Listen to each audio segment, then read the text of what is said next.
नशे को छोड़ने के लिए मरीज की काउंसलिंग क्यों जरूरी है? वो इसलिए जरूरी है कि अद्वियात ने सिर्फ और सिर्फ बॉडी के मैकेनिज्म को ठीक करना है। याद रखें, जब तक वो मरीज काउंसलिंग सेशन अटेंड नहीं करेगा या साइकोथेरेप्यूटिक प्रोसीजर में से नहीं गुजरेगा, उसको जिंदगी में आने वाले चैलेंजेस को फेस नहीं करना आएगा। और जब वो फेस नहीं कर पाएगा तो जाहिर सी बात है रिलैप्स में जाएगा। रिलैप्स से बचने के लिए उसके काउंसलिंग सेशन जरूरी हैं। काउंसलिंग सेशन डिटेल्ड होते हैं और उनमें जो है बाकायदा तौर पे डिफरेंट स्टेप्स होते हैं, स्ट्रेटजीज होती हैं, टेक्निक्स होती हैं जिनके ऊपर अमल करने के लिए पेशेंट को आमादा किया जाता है।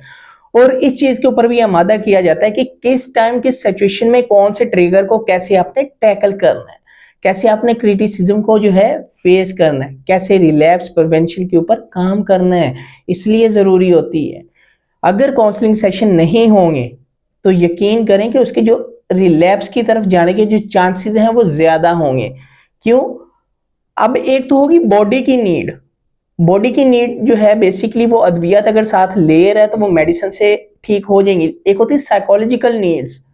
अब साइकोलॉजिकल नीड्स में जैसे कोई ट्रिगर एक्टिवेट होगा वो दोबारा नशे की तरफ चला जाएगा, जो प्रॉब्लमेटिक होता है, जो रिलैप्स की तरफ जाने के ज्यादा चांसेस हो जाते हैं मरीज की।